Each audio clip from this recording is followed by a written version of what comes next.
Bwana, mambo ni mengi alafu muda ni mchache. Tumeweza kuona namna ambavyo mama Dangote ameweza kufurahia baada ya kuweza kuona mjukuu wake, jambo ambalo limewafanya watu wengi waweze kupigwa na butwaa, na wengi wao wakasema ya kwamba kiukweli hapa Wambea tumeishiwa pawa, kwa sababu mtoto ameweza kukabidhiwa bibi yake na ameweza kufurahia juu ya kile ambacho kilichoweza kutokea. Najua kuna wengi watajiuliza maswali mengi juu ya hiki ambacho kinachoendelea, lakini ndo kama hivyo, mambo yamesha kuwa mengi na kila mtu alitamani sana kuweza kuona furaha ya Zuchu kidumu maisha yake milele, na hatimaye leo hii bwana, furaha hii imeweza kutimilika kwa kupelekwa ukweni. Maana hili jambo kila mtu alikuwa analisubiri kwa hamu, na kila mtu aliweza kunena yake tofauti tofauti juu ya kile ambacho kilichoweza kutokea, lakini Mungu si Asumani, kila kitu kimeweza kwenda kuwa safi kabisa kama ilivyokuwa awali. Mwenyezi Mungu aendelee kumpa neema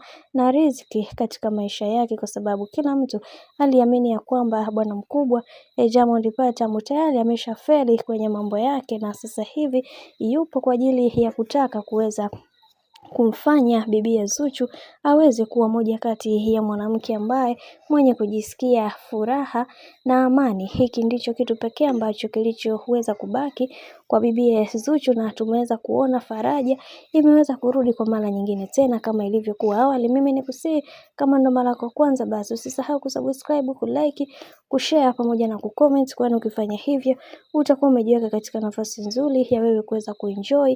Bwana, tuendelee kumwombea bibi Zuchu, kwani hiki ambacho kilichoweza kutokea ni baraka kubwa sana kwake pamoja na Diamond Platnumz. Haikuwa rahisi wala haikuwa kama hivyo ambavyo ulivyokuwa umefikiria kwamba bibi Zuchu ataacha sorembo na bwana mkubwa Diamond Platnumz, na sasa hivi tunaona mapenzi yanazidi kupamba moto na kila kitu kimeweza kuwa sawa, jambo ambalo watu wengi hawakuweza kulitegemea kuweza kuliona kwa bibi Zuchu pamoja na mama Dangote. Lakini leo hii mama Dangote ameweza kuwajibu wale wambea wote waliokuwa wakizungumzia vibaya uhusiano wake yeye pamoja na bibi Zuchu.